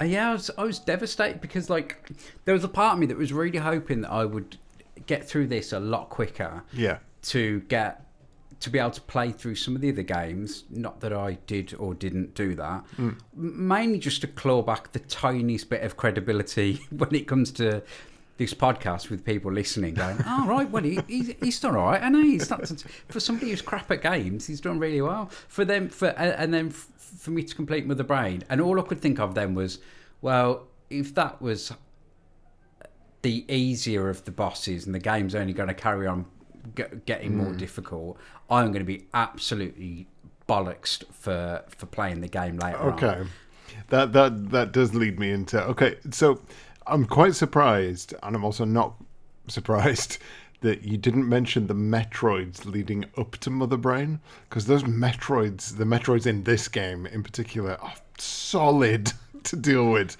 The game usually won't let you out the rooms until you've cleared everything in there, Metroid wise, and those things just stick to you like glue. So this is their first and only appearance in this game, in your lead up to Mother Brain. I genuinely didn't have too much of an issue with them. Really? Yeah, I'm not sure whether I'd managed to get my routine down pretty much from the get-go. Yeah. I found them mildly frustrating to start with, and then I was like, okay, right, I know what I need to do now to make sure that I'm not cornered by them, that I can freeze them, and then I just missile them straight away. So, and then obviously they then spawn missiles and power. But I genuinely, it's not something that I was really frustrated with. Whether, you know, the blow of the game not ending there was so much of a big deal for me that it had kind of completely, comparatively, the Metroids were very, very easy when they weren't. I did just that last section for Mother Brain was horrible. Yeah, and kind of without kind of spoiling anything else. For me, was the most difficult part of the whole game. It's not just that it's difficult, it's that it's badly designed. It's unforgiving. It's horrible. Absolutely. It is basically a fight which takes place on one of two square platforms the same size as Samus. You are trying to avoid two gun turrets, as well as two other gun turrets that fire circle homing things at you, as well as Mother Brain firing a big laser blast. You can only shoot at Mother Brain when it's got its eye open, and it only does that after it's fired a laser blast. And it's just horrible. You just constantly get knocked off into the lava below. I was going to say, and all of that is above a pool of lava. Exactly. It's horribly designed, and it's from what I've been reading, people are saying, because I never got to this point in the original.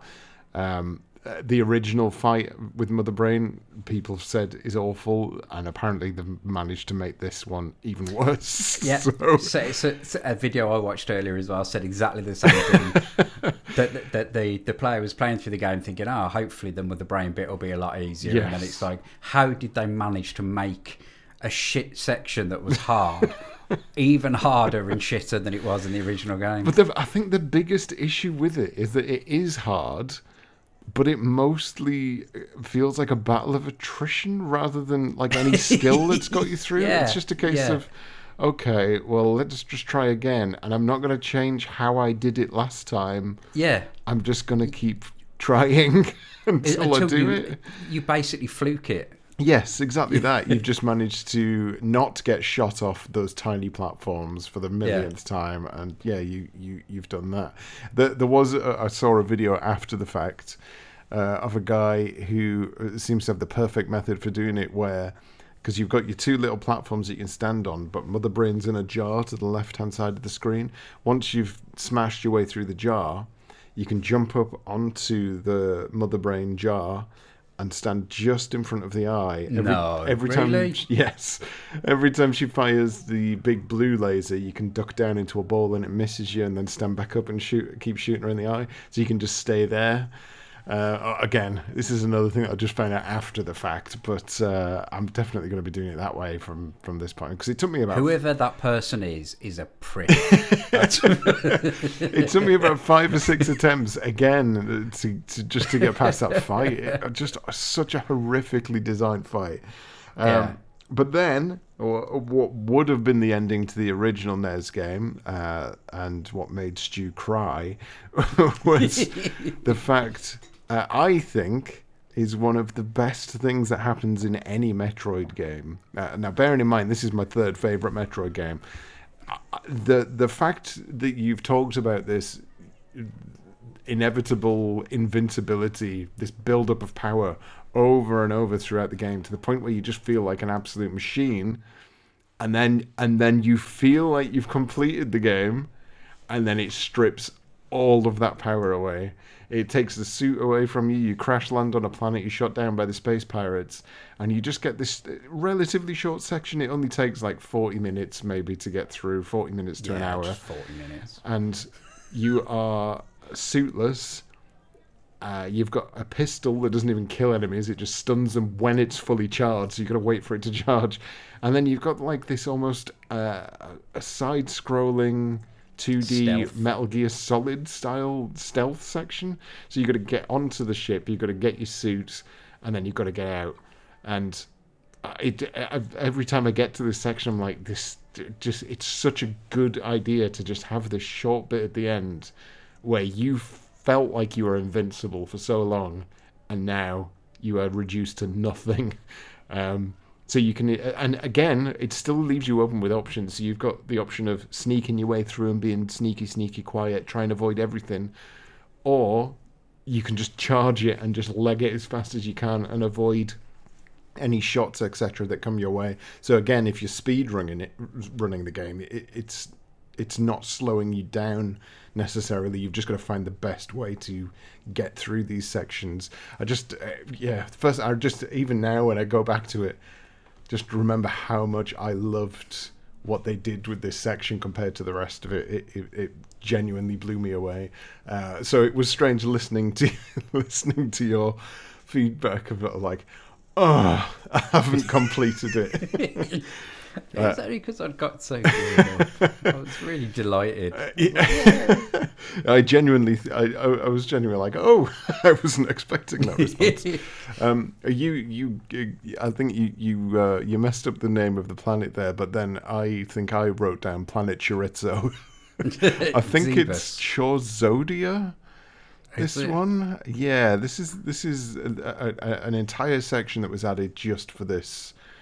And I'm fairly sure it's Chorzodia. I'm not a clue. I know it was partially put there to explain some of the backstory of where Samus came from. Yes, it's her relationship with the Chorzo, I believe. The big bird creatures. The big birds. But I also feel like they'd gone, oh, this is a full price game. We need to add something onto this. We do. Let's create a whole area with only one style of boss, and the other one is a palette swap of the said boss. And take away all of her power and make Stu really annoyed for a little bit. Chorzodia, yeah. Pissed off. I mean, it is very clever, and like you say, for considering I spent the last kind of 2 or 3 hours complaining about how massively overpowered Samus is, and as you've said, to then give you an entire section where you can either stealth it or you can just run through and shoot everything. Personally, it was a bit of both, because some sections you kind of stumble into, see the space pirates and think, all right, shit, shoot quickly, I'm just going to have to deal with that. Yeah. And then other sections you're like, oh, okay, right. But and then obviously when the few times where I've died, I then do where things were, and I was able to stealth it. And I did, for all my gripes, I did enjoy the section. I just wish it wasn't there. The thing I like about it is, especially when you look at my 3 favourites in this Metroid series, you've got Super Metroid, which is just a straight-up Metroid game from start to finish. You've got Metroid Fusion, which adds a lot of elements. It's got a lot of story elements in it, which never really appeared in others, which I'm not 100% okay with, but they're fine. But it adds a survival horror element in there. And this... right, okay. This game would have just been another Super Metroid if it wasn't for this section. I feel this does something that none of the other Metroid games does. I think it's either the only game or the first game where you play as Samus without her suit. So it does add just a bit of flavour to give it a bit of a difference compared to the others in this 16-bit style 2D series, and I think it needed that. Otherwise it would just be the game that's a remake of the first that's not as good as Super Metroid, because it doesn't do anything else. I agree. So I suppose because there's been Super Metroid and Metroid Fusion since the original Metroid, they know which mechanics they wanted to carry along. Yes. And from the sounds of it, that little horror section or whatever within Fusion, has obviously had very good feedback, and people saying, "Oh, this is a great little inclusion to the game." That someone obviously went, okay, well, what should we do to lengthen our remake? And they've gone, okay, let's use that, and that's brilliant. But it doesn't need to be there. Okay, well, let's have a listen to Hour 8 then. End of Hour 8. So I've done the run of Samus without the Metroid suit. I've just got the Metroid suit back again, and I'm doing the escape from where the place thing. The multiple spinny double jump thing is driving me fucking mental. I just cannot seem to pull it off. Some points I can, but I literally have spent about 20 minutes trying to do one section very early on after getting the suit, where you have to kind of repeatedly spin jump out of the water and onto a ledge, and I just cannot.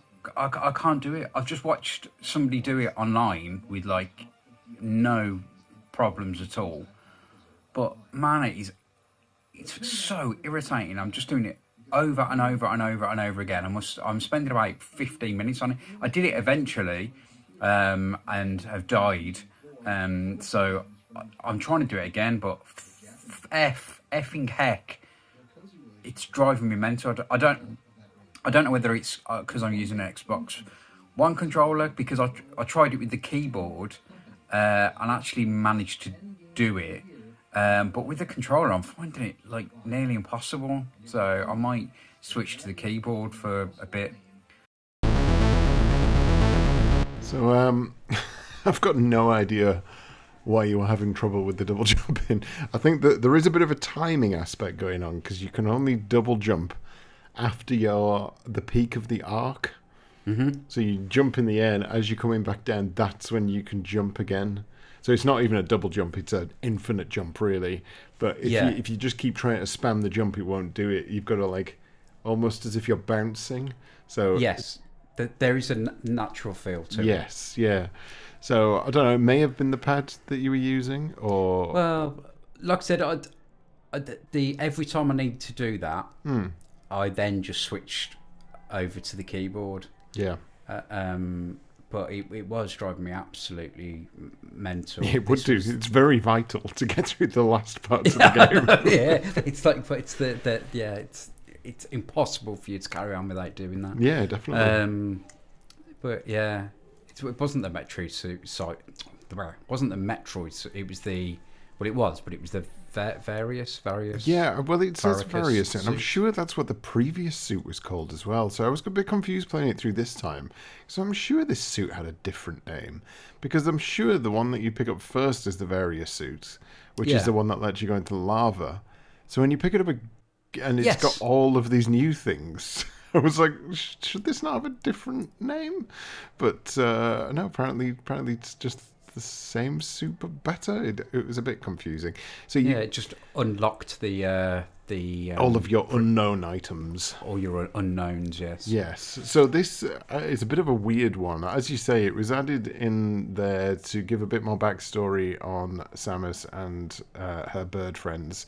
It doesn't really add that much of a backstory. It's just got a couple of pictures, really, that show her going, ooh, at a suit, being looked after by bird people. And you fight a wall. It's like a mural on a wall. Yes, yeah. It's a bit of a confusing fight. You have this monster wall has a orb that has a mirror reflection of Samus in it. Whatever you do, so does that. But every now and then it flashes and turns into like the silhouette of a person symbol, and you have to shoot it then. And then every time you do that, it starts doing other attacks. It'll start moving around, and then it'll start bouncing on the ground, and then it'll start throwing lightning at you, and it gradually just gets harder and harder. So you do that, but 4 or 5 hits, you've just got to time it right to get them. The last one is particularly tight timing to get that final shot in. Because it gets quite low. Yes. The thing moving. It does, and there's lightning bolts coming at you that fly all around the screen. Mm-hmm.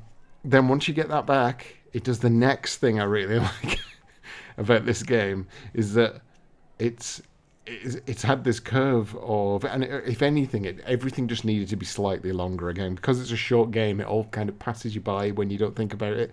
But it's taken you on this course of building your power to a disgusting level, then taking that power away, and then giving you even more power back again, to the point where these aliens have chased you down in the ship for the past 40 minutes or so, where you've had no way to fight back, and now you've just been given infinite power.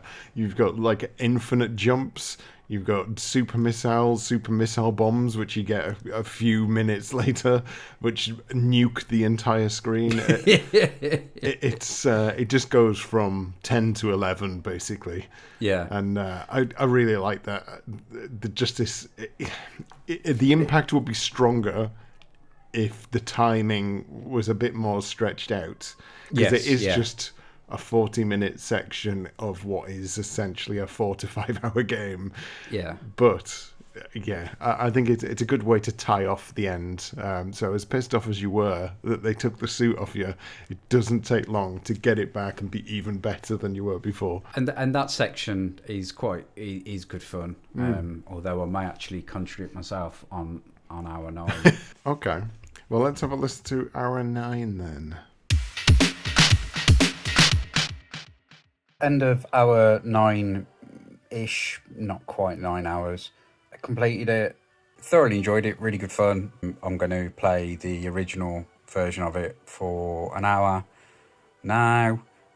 The end boss, first I managed to kill him like second time of trying, but then kept cocking up the jumpy spinny thing. The first few times I managed to get to the countdown, which just really wasn't very useful. And then I had a run of not being able to defeat the boss for whatever reason. And then I managed to start doing it again, no problem, once I'd got a kind of method in my head of just jumping and spinning out his way, and then he was easy enough. My only issue then was every time I got to the 2 black monstery things that were versions of the red ones at the end, they kept killing me for some reason. But just that playthrough then, managed to get through, managed to complete it. And it's actually the end this time, which is brilliant. So yeah, let's give the original version a whack, and hour 10. So, Stu, score-wise, as much as you complain about not being as good at games and this, that and the other, you've completed exactly the same amount of games on 10-hour timestamp as I have so far. We've both completed 2 of the 3 games. One of them didn't deserve that, but it doesn't it doesn't matter, because we are still tied. So well done. It's it's a good one to have ticked off the backlog, I think, to say you have completed Metroid's first mission, Samus's, I should say, first mission. What did you think of the final boss battle then, to tie this game off? Well, it's really strange because, like I said, the first time I had a go, it was so easy, and I destroyed it. I killed very, very quickly. Yeah. And then you obviously go into another bit where you're timed having to escape the planet. Yep. But then on subsequent goes, I really, really struggled. And then again, I just seemed to just like a switch had gone. I then found him very easy to kill on subsequent attempts. He is just kind of another boss where you just have to deal with the attrition of being shot at. There's not a great deal because it's such a small screen space. You don't have a lot of room to maneuver, and it's just timing of him moving his stupid neck out of the way so you can do a little jump and shoot a missile, and it's just that awkward placement of where his weak spot is. That's right. You've just got to tap jump fire missile, and then wait for him to move his neck again. So it's there's not a great deal of interesting mechanics involved with fighting him, and he's kind of like a robotic version of Ridley, I want to say, but he doesn't fly. He just sits on one side of the screen. Again, animation and the art direction and everything is brilliant. It's just perhaps the mechanics of said fight are a bit sort of, okay, here's a final boss to fight. The end. And then, again, you mentioned, we didn't mention the last one, but this is a Metroid staple. It almost, to be honest, becomes comical in this game that when you beat a boss, there's then a countdown timer where you've got to get off the planet or the ship or whatever else because it's going to implode. And I can't help but think, especially in this one, like, I can kind of understand it on the planets because you've killed Mother Brain. That it would make sense that would, set off a self-destruct sequence. But why this random robotic version of the ship's captain sets off a detonation sequence doesn't make a great deal of sense. Come on now, Dan. But it's cool because you get to run away. So and then you get a little cutscene at the end, which it doesn't do a lot. She gets in a ship, she flies off, and then that's the end. It just says mission accomplished, and the game ends. Well done on you being a game person. Yes, I mean, you get more story at the start than you do at the end. There's no like conclusion necessarily. It's just, yep, you killed robot Ridley. You didn't know that was your enemy at the start, but yep, you did it. That's it. Do you remember the original Nintendo game? It didn't have this bit. Yeah, it just kind of stops. But still, it was a journey, I suppose. Yeah. So, I mean, that's you completed it, I guess. So, what were your final thoughts on Zero Mission? I thoroughly enjoyed it, and as much as I kind of ribbed you about the bit at the end, it was a nice way. Had it have been any longer, I may have changed my mind. But the fact that it was quite a nice short little section, and I can imagine if you were, a lifelong Metroid fan, and you were playing this kind of for the first time, and then you've got this whole new section. You're like, oh my god, this is brilliant! Yeah. Oh, well, it explains so much. I genuinely really enjoyed it. It was a good little introduction to me for the series as a whole, I suppose.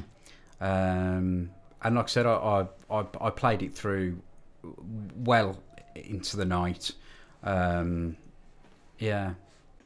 Good. Well, speaking of introductions, for your last hour, you went back to the NES version, so let's have a listen to that. Rightio, hour numero 10. Okay, so I've decided to play through the NES version, which seemed like the sensiblest thing to do, considering it was on the once you complete Zero Mission on the Game Boy Advance, it then opens up as an unlockable. It's very nice. I mean, the first thing that kind of springs to mind with it, I'm surprised that there's a few of the attacks that you already have, which was obviously a little bit surprising. Other than that, I mean, visually it's obviously very different, but all the layouts and everything are very, very similar. You obviously don't have the save points like you do on the Game Boy Advance version. I mean, I still think it looks really pretty. It looks really good.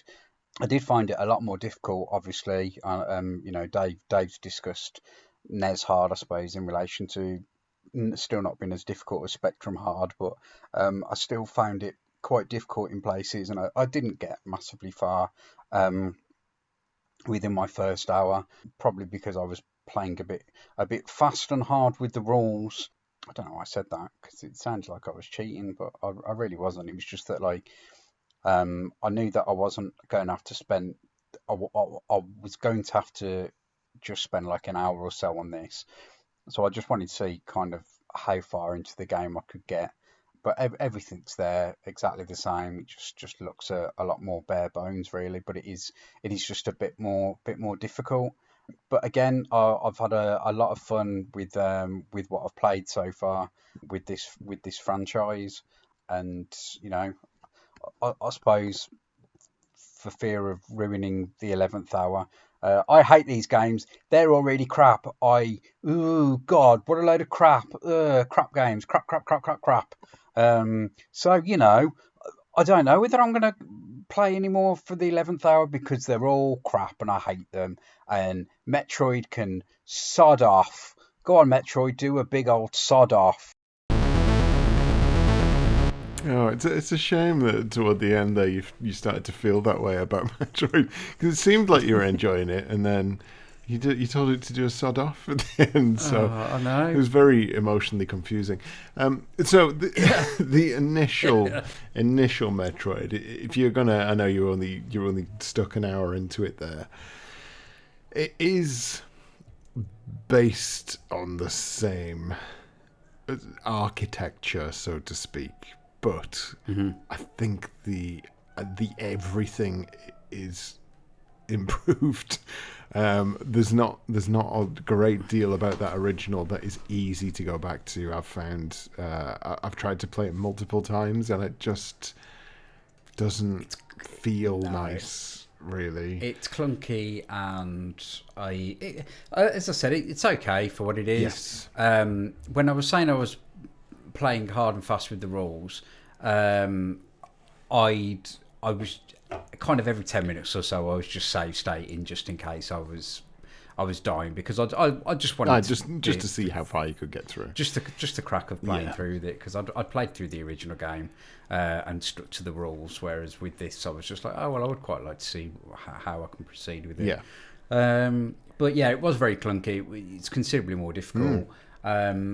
I mean, graphically for the time it looks lovely, but as we've said before, one area from another is very, very similar. Yes. And I can't imagine playing through an entire game where you haven't got a map and everywhere looks the same. It sounds like hell.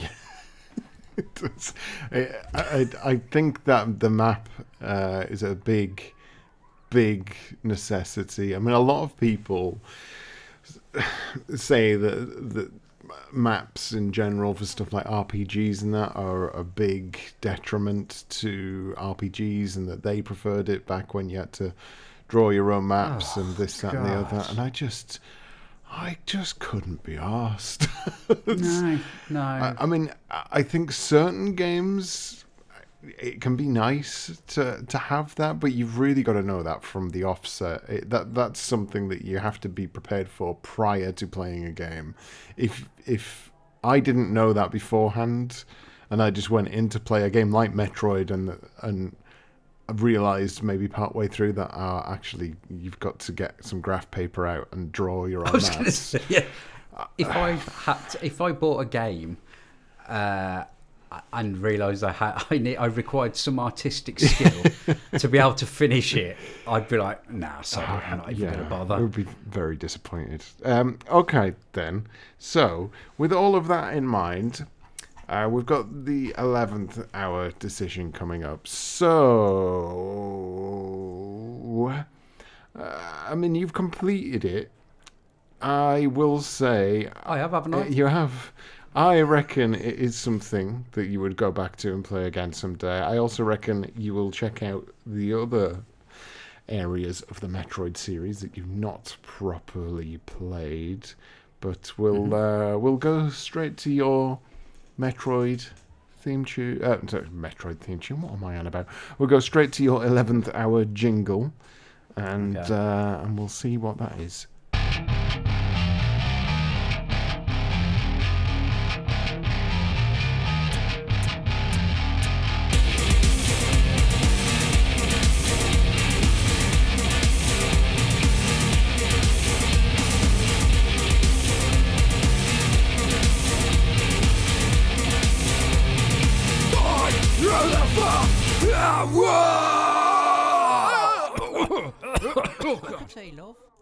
Well, that was a lot better than my 11th Hour, Stu.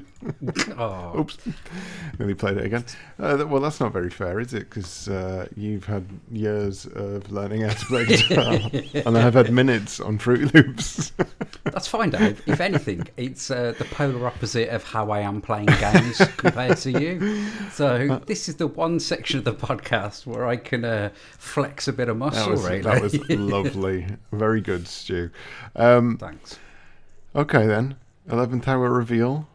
What's your crack? I will definitely continue to play them. Mm-hmm. Super Metroid is something that I really want to play next, and I definitely 100% will play it, probably. Yes. That's as good as a win as I need. Exactly. I was supposed to ask you, but we don't need to. I've played it about 50 hours at this point, so I've completed like once every year. So it's not do you much. like Metroid, Dave? It's all right. All right, that's all right then. Excellent. Play better. But no, I definitely will make a promise to myself to play it at some point in the future. That's good. I'm glad I have opened the world of Metroid to you with this. And you know, a couple of friends who I have who are also into similar things, who are considerably better gamers than I am. I've made the suggestion for them to check this out. So yeah, and I believe they have. Well, I bloody well better do, Stu. They're better. They're better. They're much better do. Bigger and scarier than I. Excellent. Okay, so moving on to the next change in how we do things on this here podcast we call home. You are now going to suggest 3 games to me. I am going to pick one of those, and I will be doing the diary entries for next month. Okay, so this is something that when we originally were discussing games that we wanted to play, it was a particular style that we discussed. So these are all for the original Nintendo Entertainment System. So it's Life Force. Okay. Abadox. Okay. Or Gradius. Right. Okay. Abadox I've never heard of, so let me just have a look at that one. Oh, wow, look at that cover art. Well, it goes to it appeals to my kind of gore gamer kind of thing. It's Milton Bradley game.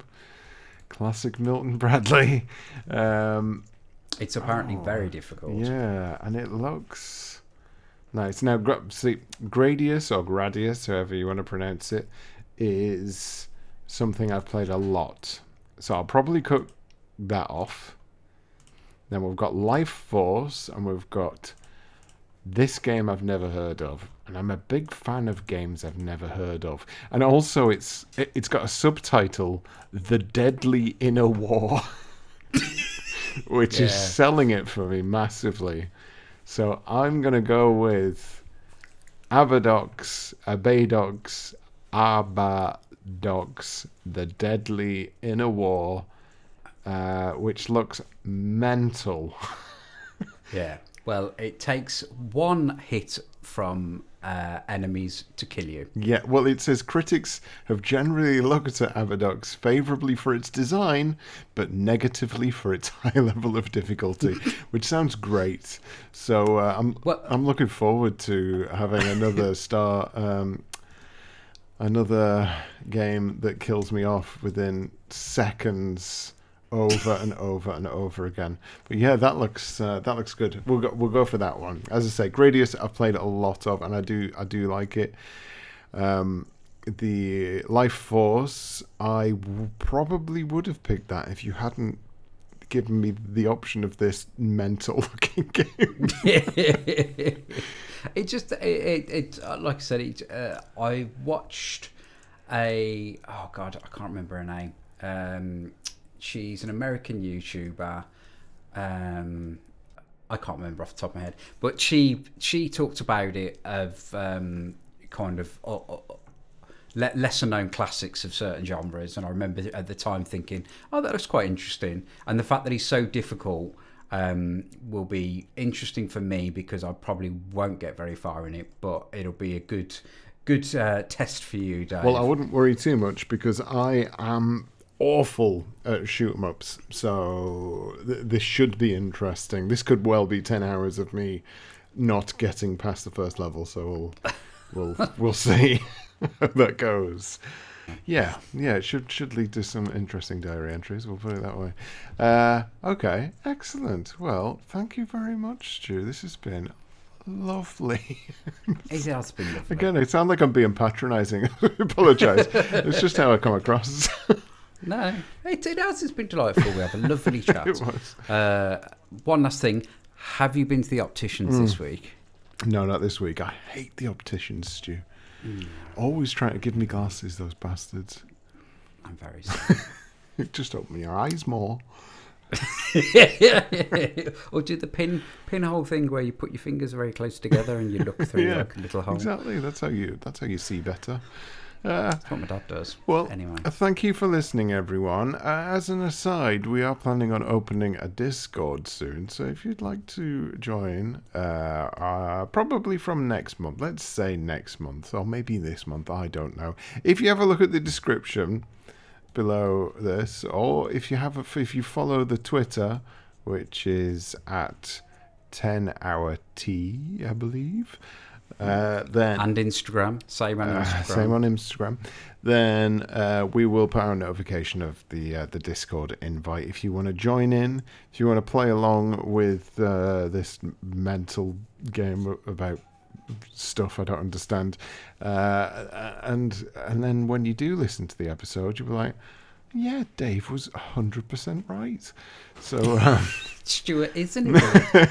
So if you want to do that, you go right ahead. We'll get things set up, but that should be sorted out within the next month or so. I don't know, whenever it gets sorted. Notifications will go out, and then you can join up. It'll be lovely.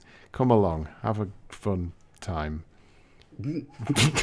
That's all I've got. Have you got any final words, Stu? Sorry, that made it sound like I was going to kill you then. I apologise. Tell my family I love them. And that's as good a point as any to leave it. Bye. Bye, everyone.